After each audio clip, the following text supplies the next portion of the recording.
인도하여 주시옵소서. 기도를 통해서 우리에게 주신 주의 뜻을 이루어가길 소망합니다. 우리는 부족하지만 기도를 통해서 기도의 능력으로 하나님의 능력으로 우리에게 주신 그 뜻을 이루어가길 소망하오니 기도할 때에 주의 능력을 허락하시고 주의 은혜를 허락하여 주시옵소서. 예수님 이름으로 기도합니다. 아멘. 성경 말씀 신약 성경 골로새서 4장입니다.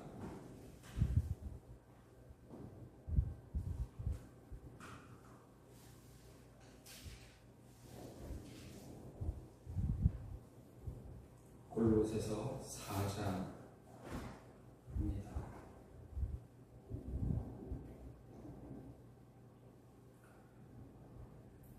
골로새서 4장 2절부터 6절입니다.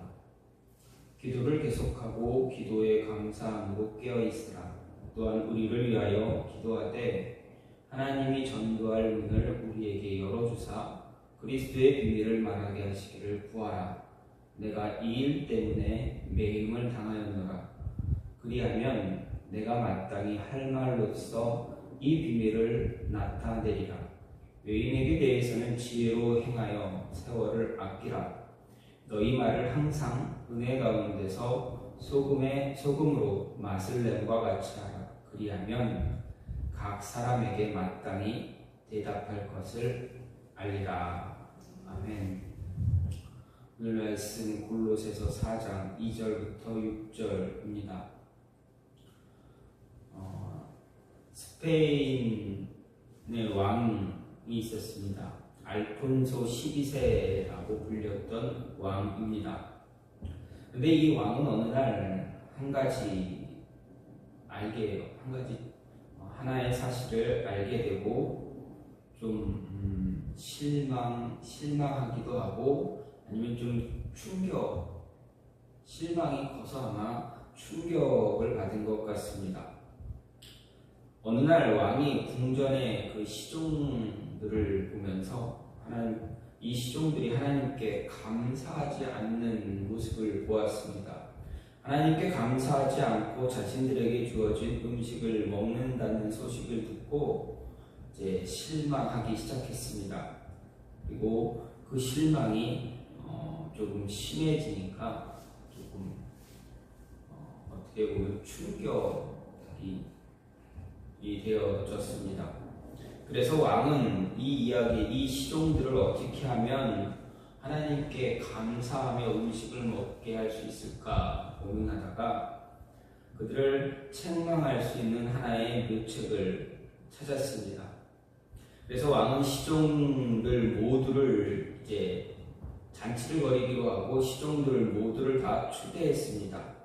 그들을 다 초대하고 식탁에 산의 진미를 가득 채웠습니다. 그리고 먹게 했습니다. 음식을 먹게 했습니다.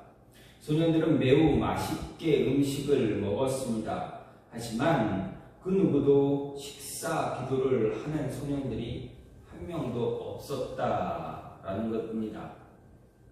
그런데 갑자기 잔치 가운데 더럽고 누추한 옷을 입은 거지 하나가 들어왔습니다. 왕의 잔치에 거지가 들어왔다라는 것 자체가 충격이지만 있을 수 없는 일이지만 어쨌든 그 거지는 들어와서 왕의 식탁에 앉아서 마음껏 음식을 먹고 마셨습니다.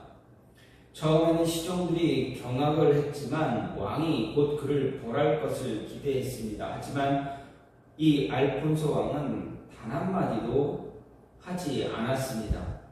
식사를 끝낸 거지가 감사의 말 한마디조차 없이 나가자 이제 소년들, 이 시종들이 더 이상 가만히 있을 수가 없었습니다. 너도 나도 한 소리씩 하기 시작합니다.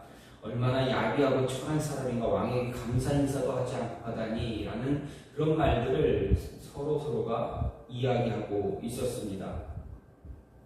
그때 왕은 그들을 조용히 하라고 명령했습니다. 아주 뚜렷하고 조용한 잔잔한 음성으로 조용히 하라 이야기합니다. 그리고 시종들에게 이야기합니다. 소년들이여, 너희들은 거지보다 더 뻔뻔스럽고 대담한 사람들이다. 매일 너희들은 하늘에 계신 아버지가 주신 음식을 먹으면서 그에게 은총을 바라거나 감사를 표현하는 말 한마디도 하지 않았기 때문이다 라는 말을 했습니다. 이 예를 보면서 이 알폰소 12세 이 왕의 일화를 듣고 우리가 읽고 생각할 때 우리는 하나님께 항상 감사할 수 있는 그 모습이 있어야겠다라는 것입니다. 감사하지 않고 그냥 하루하루 지내던 모습들이 얼마나 많은가. 작은 시간조차도 우리는 감사하는데 소홀히 하는 그런 모습이 있음을 다시 한번 생각해 보게 됩니다. 우리의 삶에 감사의 모습이 멈추지 않게 하려면 우리 삶에 언제나 기도가 있어야 합니다. 아니, 기도가 삶의 일부가 되어야 합니다. 그래서 바울은 2절에서 기도를 계속하라 말합니다. 여기서 계속 기도하라라고 이 말은 항상 힘쓰라라는 말로 이제 흔들림 없이 끈기 있게 지속적이고 열심으로 기도하라라는 말입니다. 즉 유대인들처럼 일정한 때를 정해놓고 형식적이든 반복적이든 기도하는 것이 아니라 매 순간순간마다 뜨거운 기도를 드림으로 인해서 기도가 삶의 일부분이 되어야 한다라는 이야기입니다. 또 기도할 때 혹시라도 응답이 늦고 더디더라도 낙심하지 말고 끝까지 참고 견디며 기도하라라는 것이 이 말의 모습입니다. 그래서 바울은 계속 항상 힘써 기도하라 이야기한 것입니다. 기도가 삶의 일부가 될 때 우리는 그때 감사할 수가 있습니다. 그리고 기도할 수 있음에 또한 감사하게 됩니다. 감사함으로 기도를 지속하게 합니다. 이렇게 감사함으로 기도할 때 우리에게 어떤 모습이 나타나는가 생각해 보게 되는데, 감사함으로 기도할 때 우리는 항상 깨어있게 된다라는 것입니다. 늘 깨어있는 사람 되어줄 수 있습니다. 그래서 2절 말씀, 기도를 계속하고 기도에 감사함으로 깨어있으라 라고 바울은 이야기합니다. 우리는 왜 기도하고, 여러분 왜 기도하고 있습니까? 여기서 바울은 기도를 계속해야 하는 이유 말할 때 기도함으로 깨어있을 수 있다라고 이야기하고 있습니다. 이 구절을 다른 번역본으로 보면 이렇게 이야기합니다. 항상 기도하며 깨어 있으십시오. 기도할 때마다 감사를 드리십시오 라고 번역을 합니다. 즉 바울은 기도하는 이유, 바로 우리가 영적으로 깨어 있는 것뿐만 아니라 깨어 있음으로 인해서 하나님께 감사할 수 있다라는 것입니다. 여러분 오늘 하루 얼마나 감사했습니까? 감사의 고백을 얼마나 하셨습니까? 아침에 일어나서 지금까지 살아오면서 참 바쁘게 힘들게 또 스트레스 받으면서 얼마나 어렵게 지내셨습니까? 그 가운데서 얼만큼 감사했습니까? 얼만큼 기도했냐라고 보다는 얼만큼 감사의 고백을 했습니까? 감사의 고백을 했다라는 것은 그만큼 하나님께 기도하고 있었다라는 것입니다. 그 증거입니다.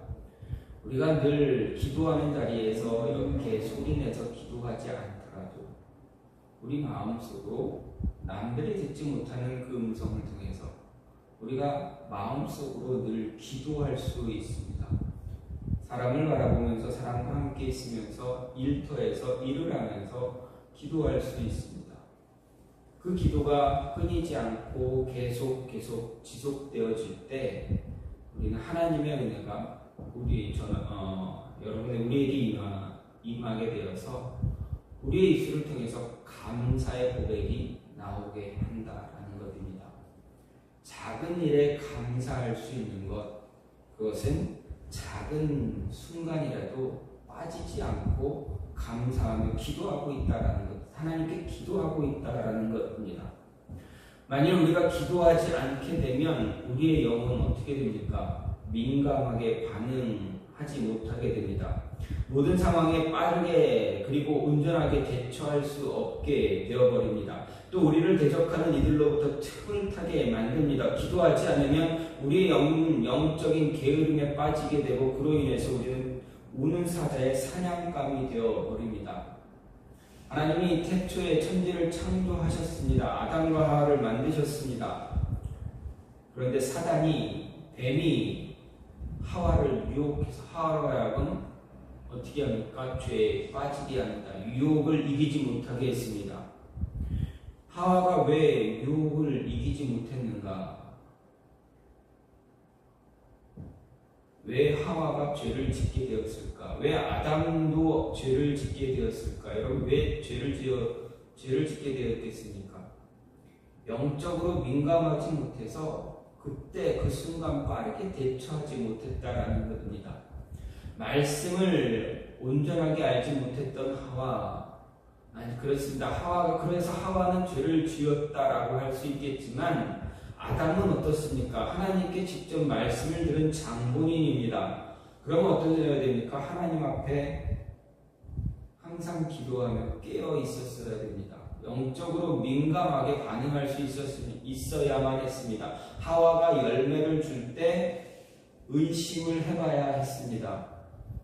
민감하게 반응했다면 과연 결과는 또 어떻게 되었을까 생각해 볼 수가 있습니다. 아담이 하와가 주는 열매를 먹지 않았다면 어떤 결과가 생겨났을까 생각해 볼 수 있습니다. 여러분, 어떤 결과가 일어났겠습니까? 하나님이 그래도 아담과 하와를 동산에서 쫓아내셨겠습니까? 아니면 그곳에 머무르면서 또 다른 길을 주셨겠습니까? 알 수는 없었지만 무언가 지금과는 다른 그런 모습이 생길 수 있지 않았을까 생각해 볼 수가 있습니다. 민감하게 반응하지 못하면, 기도하지 않으면 민감하게 반응하지 못하게 되고 영적으로 깨어있지 못하면 이렇게 순간의 실수를 벌이게 된다, 실수를 하게 된다. 그래서 우는 사자의 사냥감이 되어버리고 만다라는 것입니다. 이 우는 사자는 어떻습니까? 우리가 기도할 때 우리의 기도를 어떻게 합니까? 못하게 합니까? 아니면 잠깐만 하면서 기도를 살짝 기도의 그 끈을 살짝 끊어 놓습니까? 우는 사자는 한 번에 우리의 기도를 멈추지 않습니다. 왜 그렇습니까? 한 번에 기도의 끈을 멈추게 하면 그리스도인들은 큰일 나는 줄 압니다. 저나 여러분이나 기도를 멈추면, 한 번에 기도를 못하게, 강압적으로 기도를 못하게 하면 목에 칼을 목에 갖다 대면서 기도하지 말라고 강요하면 여러분 어떻습니까? 소리내지 않고 마음속으로 생각으로 기도할 겁니다. 기도 안 하면 죽을 것 같으니, 내 목숨이 어찌 될 것 같으니, 기도 안 하면 내 아이가, 내 자녀가 어떻게 될 것 같으니 붙잡고 기도할 겁니다. 우는 사자는 우리의 기도를 그렇게 망가뜨리지 않습니다. 서서히 가랑비에 옷이 젖듯이 우리의 기도 습관을 하나씩 조금씩 무너뜨립니다. 하나님께 은혜를 받아서 목소리 높여서 크게 부르짖던 그 모습, 어느 순간 주변의 어떤 상황들 때문에 소리 높여 기도하지 못하게 되면 어떻게 됩니까? 어느 순간 외치며 기도하는 모습이 사라져버리게 됩니다. 하지 못하게 됩니다. 왜 그랬습니까? 소리 높여서 또 큰 소리로 하면 또 무슨 이야기가 또 들리지 않을까 두렵기 때문입니다. 어떤 이야기가 또 올라오지 않을까, 들리지 않을까, 또 어떤 불평 불만들이 쏟아져 나오지 않을까, 그런 거에 민감하게 반응하다 보니 기도 소리가 밖으로 크게 나오지 못하게 됩니다. 우는 사자의 모습, 우는 사자는 이렇게 우리의 기도를 조금씩 하나씩 죽여가고 있습니다. 계속 기도하고 감사함으로 깨어있고 민감한 모습으로 깨어있을 때, 기도할 때 우리의 기도는 승리를 향해 나아갈 수 있다는 것입니다. 항상 감사할 수 있는 모습. 오늘 하루도 내가 숨을 쉬고 눈을 뜨고 숨을 쉴 수 있으며, 오늘 하루도 내가 물 한 모금 마실 수 있으며, 오늘 하루도 내가 사랑하는 자녀, 내가 내 사랑하는 남편, 내 사랑하는 아내의 얼굴을 또 한 번 볼 수 있음에 감사할 수 있다라는 것입니다. 그 모습에 감사할 때 우리는 더 기도할 수가 있습니다. 기도함으로 깨어있을 수 있기를 원합니다. 기도 깨어있음으로 하나님을 만나고 하나님 음성 듣고 더 민감해짐으로 인해서 하나님 뜻 깨닫고 그 뜻 이루어가기 위해서 끊임없이 움직이고 게으른 모습 같지 않고 계속 발전해 나가면서 한 걸음 한 걸음 더 움직여가면서 조금이라도 더 나에게 맡겨진 일들을 감당하기 위해서 노력해 나가는 그런 모습이 있기를 바랍니다. 기도할 때 가능합니다. 기도하지 않으면 불가능합니다. 그런데 어떻게 기도하라는 겁니까? 감사하며 기도하라는 것입니다. 있는 많이 주셨음에도 불평하는 기도보다는 없어도 감사할 수 있는 기도. 그 기도가 우리에게 더 큰 힘을 허락해주고 더 큰 능력을 우리에게 부어준다라는 것 기억하시고 늘 작은 것부터 더 많이 감사하며 기도할 수 있는 모습, 그래서 깨어있고 민감한 모습으로 반응할 수 있는 그런 모습이 있기를 간절히 소망합니다. 두 번째로 감사함으로 기도할 때 무엇을 알게 됩니까? 그리스도의 비밀을 알게 됩니다. 바울은 3절 4절에서 말합니다. 또한 우리를 위하여 기도하되 하나님이 전도할 문을 우리에게 열어주사 그리스도의 비밀을 말하게 하시기를 구하라. 내가 이 일 때문에 매임을 당하였노라. 그리하면 내가 마땅한 말로써 이 비밀을 나타내리라. 바울은 앞서서 기도함으로 깨어있으라 권면했습니다. 동시에 기도를 통해서 전도의 문이 열리게 된다 말합니다. 기도하고 깨어서 기도할 때 전도의 문이 열린다라는 이야기입니다. 기도할 때 전도의 문이 열립니다. 일반적으로 우리가 전도하러 나갈 때, 복음을 전할 때 어떻습니까? 그냥 나갑니까? 그렇지 않습니다. 먼저 기도하고 나갑니다. 그 이유는 무엇입니까? 복음을 전하는 일, 우리의 능력으로 할 수 없기 때문에 그렇습니다. 한 영혼을 살리는 일, 쉬운 일 아닙니다. 잃어버린 영혼, 잃어버린 양을 찾기 위해서 모든 것을 다 바쳐야 합니다. 목자가 잃어버린 양 한 마리를 찾기 위해서 광야를 방황하게 되고 그러면 생각지도 못한 난관과 어려움을 맞이하게 됩니다. 혹시라도 잃은 양이 낭떠러지 나뭇가지에 걸려 있다면 어떻게 해야 됩니까? 목숨 걸고 양을 끌어올려야 합니다.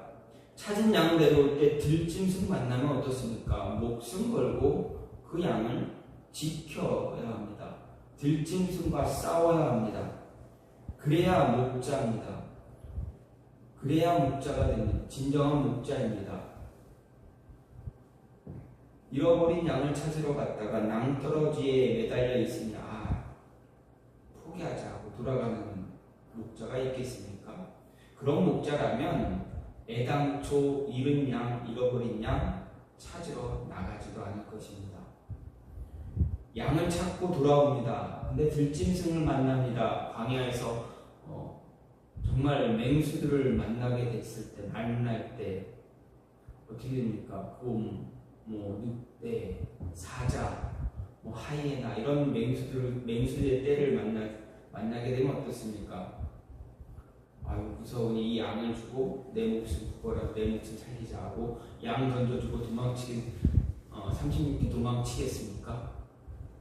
그런 목자는 애당초 좀 전에 말씀드렸듯이 양 찾으러 나가는 목자가 아닙니다. 왜 그랬습니까? 찾으러 나가기 전에 내가 찾으러 나갔다가 들짐승 만나면 어떻게 되냐, 이런 핑계 변명거리로 일관할 것이기 때문에 그렇습니다.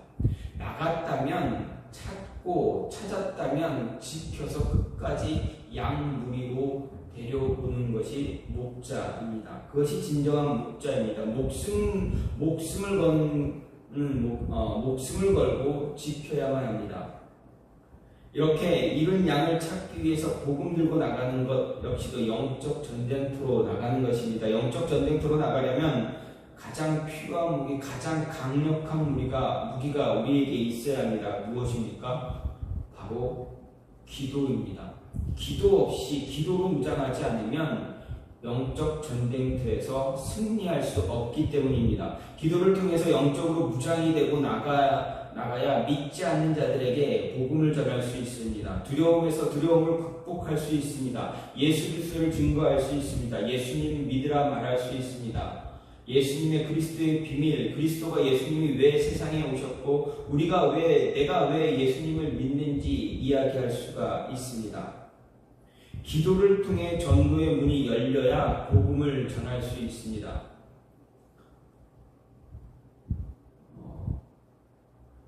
제가 만나는 목사님들 가운데 저분은 정말 진짜 태생인 목사님인가 보다 라는 분을 한번 만나게 됐습니다. 왜 그러냐면 제가 아는 친구 목사가 전화를 얼마 전에, 몇 달 전에 전화를 하고 전화를 했습니다. 웬일인가 했더니 저랑 같은 시기에 한두 달 앞서서 개척한 목사님인데 수요일날 오전에 시간이 있느냐 묻습니다. 왜? 했더니 수요 예배 준비해야지 무슨 왜 그러냐더니 양주에 계시는 목사님인데 아는 분들, 택시 운전하는 분들, 나이 드신 분들이 있는데 그분들을 전도하려고 그분들과 같이 운동하고 있다고. 그래서 같이 운동하면서 그분들에게 그분들을 전도해서 교회로 좀 같이 이끌어가자, 인도하자, 도와달라고 연락이 왔다고 합니다. 그래서 혹시 시간이 되면 와서 같이 운동했으면 좋겠다 얘기하길래 조금 이렇게 시간이 될 때 이렇게 가게 갔습니다. 근데 얼마 전에 한 목사님이 이런 같이 운동했던 그 택시 기사님에게 이렇게 이야기합니다. 근데 그분은 태생이 불교 신자입니다. 처음부터 어렸을 때부터 불교였고 원불교, 원광대도 나오고 불교대학도 나오고 불교 집안에서 계속 자라났습니다. 근데 그분과 이야기하는데 이 목사님이 복음을 전합니다. 복음을 믿어야 하는, 예수 그리스도를 믿어야 하는 이유. 우리는 흔히 이렇게 할 때 쉽게 말하기, 그러니까 불교 다니고 자기는 뭐 이렇게 가지고 다 그러다 보면 쉽게 복음을, 예수님을 이야기하는데 좀 두렵거나 좀 이렇게 주저하거나 그렇게 되는데 이 목사님은 주저하지 않고 바로 성경을 이야기하면서 예수 그리스도의 비밀을, 그리스도의 비밀을 이야기합니다. 예수님이 왜 오셨는가? 예수님이 세상에 왜 오셨는가? 그 얘기를 잘 옆에서 쭉 들으면서 참 저분 이 목사님은 정말 복음을 전하기 위해서 목사님이 되셨구나. 복음을 하나님께서 태생이 정말 목사가 되게끔 하셨구나라는 그런 모습을, 그런 느낌을 받았습니다. 그런 느낌 받은, 제가 이렇게 하면서 신앙생활 하면서 그런 느낌을 받은 목사님이 거의 없습니다.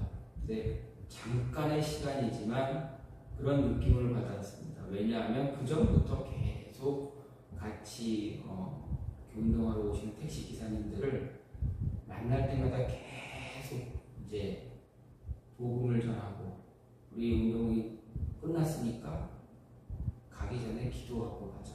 제가 잠깐 말씀 전해 5분만이라도 말씀 전해도 되겠느냐. 이런 식으로 해 오셨기 때문에 그렇습니다. 그 모습이 계속 반복되니까 왜 나는 저렇게 못할까? 참 부끄럽기도 하고, 그분은 그 목사님이 참 대단하시다. 정말 목사님이다, 진짜 목사님이다 라는 것을 알게 조금 생각하게 되었습니다. 이런 생각들, 이런 모습들 우리가 기도하지 않으면 담대하게 이렇게 이야기할 수가 없습니다. 나와 같이 내 주변에 있는 사람들, 자주 만나는 사람들에게 복음은 자주 만나는데 예수님을 믿지 않는 자들에게 그리스도의 비밀을 이렇게 전할 수 있는 것은 그만큼 그 복음의 비밀을 전하기 위해서 매번 기도하고 있다라는 것입니다. 기도하지 않으면 우리의 입이 열리지 않게 됩니다. 바울도 오늘 말씀을 통해서 이야기합니다. 기도하라. 기도하되 하나님이 전도할 문을 열어주실 것이다. 기도하라. 그러면 너희의 입을 열어 그리스도의 비밀이 전해지게 할 것이다. 기도하라. 마땅히 할 말을 너희가 할 것이다. 예수님도 그랬습니다. 기도하면, 너희가 전도하러 나갔어요. 기도하고 나가면 성령이 너희에게 전할 말을 줄 것이다. 기도하라. 기도하라.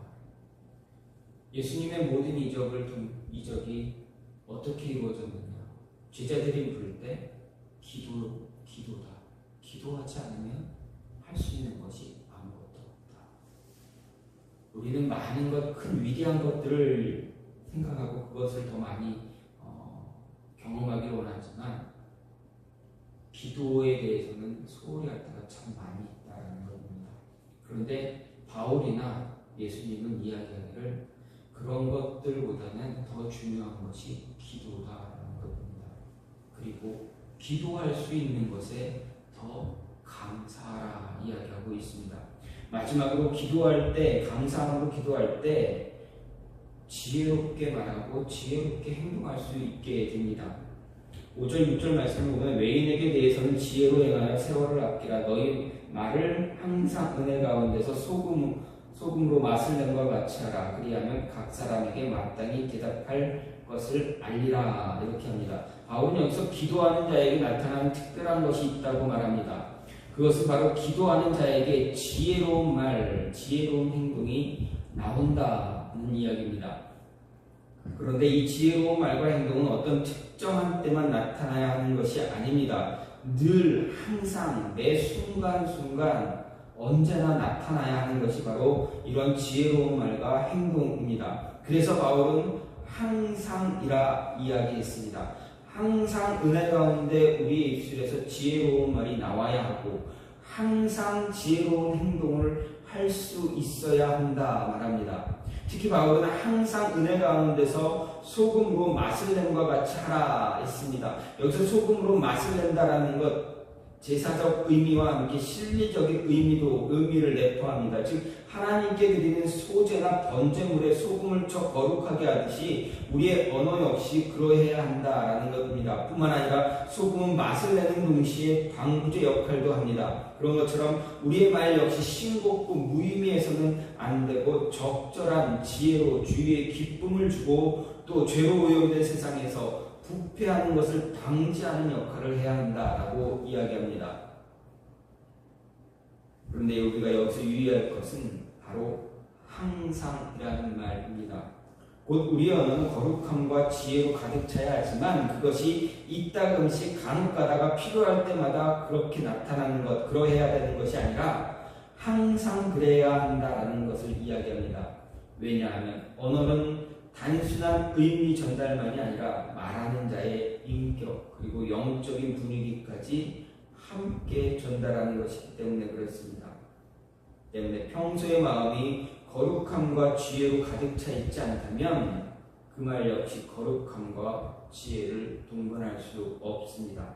우리의 말과 행동은 언제나 지혜로워야 합니다. 우리의 말과 행동이 지혜롭게 나타날 때 우리와 만나는 모든 사람에게 영향을 줄 수가 있습니다. 특히 믿지 않는 자와 만날 때, 믿음이 연약한 자와 만날 때 더 그렇습니다. 믿지 않는 자와 만나는데 지혜로운 말이 아니라 우리의 감정에 의한 말이 나오면 믿지 않는 영혼을 하나님 앞으로 이끌 수 있는 기회를 놓치게 되어 버립니다. 우리 삶 속의 모든 만남은 하나님의 인도하심 속에 있습니다. 그렇기 때문에 누구를 만나든지 항상 지혜로운 말 할 수 있어야 하고, 항상 지혜로운 행동을 통해서 우리가 그리스도인임을 영에 속한 사람이다라는 것을 보여줄 수 있어야 합니다. 언제 또다시 만날 기회가 있는지 알 수 없기 때문입니다. 따라서 만남이 기회다라는 것 잊지 말아야 합니다. 주어진 만남의 기회를 최대한 잘 활용해야 합니다. 기회를 놓치지 말아야 합니다. 또 우리의 삶 속에서 소금의 맛을 잃지 않기 위해 산다는 것은 그만큼 우리에게 분별력이 있다는 것을 말합니다. 왜냐하면 기도함으로 인해서 우리는 지혜로운 자가 됩니다. 지혜로운 말하고 지혜로운 행동을 하고, 특히 지혜로운 말을 한다는 것, 말하는 사람 상대에게 알맞은 언어를 사용할 수 있다는 것입니다. 이것은 우리에게 알맞은 언어를 사용할 수 있는 분별력이 생겼다라는 이야기와 같습니다. 따라서 기도할 때 분별력이 생기고, 기도할 때 알맞은 언어를 사용함으로 인해서 함께하는 모든 사람들, 만나는 모든 사람들, 그들에게 기쁨도 주고 즐거움도 주고 복음도 전해주고 그리스도의 비밀도 전해주고 하나님의 뜻, 하나님의 비전, 모든 것 다 전해주면서 함께 하나님의 비전을 위해서, 하나님의 뜻을 위해서 같이 걸어갈 수 있게 된다라는 것입니다. 기도할 때 하나님은 우리에게 지혜를 주십니다. 우리의 입술을 붙잡아 주십니다. 그리고 그때 알맞은 행동을 하게 도와주신다라는 것입니다. 저와 여러분이 기도할 때 저와 여러분의 영은 깨어있는 자가 됩니다. 깨어있는 자가 그리스도의 비밀을 알게 됩니다. 기도함으로 그 비밀을 하나님 우리에게 들려주십니다. 그리고 기도할 때 지혜로운 말도 하게 하고 지혜로운 행동도 할 수 있게 도와주십니다. 그래서 더 기도해야 합니다. 그리고 기도할 수 있게 해주심에 감사하는 자 되어줘야 합니다. 기도 내가 하는 거지라고 생각하는 것이 아니라 하나님이 은혜를 주셔야 기도도 가능합니다. 그 기도 매일 매 순간 끊이지 않고 계속할 때 하나님은 그 기도를 통해서 우리를 통해서 더 큰 하나님의 뜻과 역사를 이루어 가신다. 그리고 그리스도의 비밀을 온 세상에 전하게 해주신다는 것 잊지 마시고, 기도하는 일에 소홀히 하지 않는, 게으르지 않는 저와 여러분이 되기를 간절히 소망합니다. 시간같이 기도하기를 원하는 것은 하나님, 우리의 입술을 열어서 기도할 수 있게 해달라고, 아니 기도할 수 있음에 감사할 수 있게 해달라고, 감사함으로 기도해서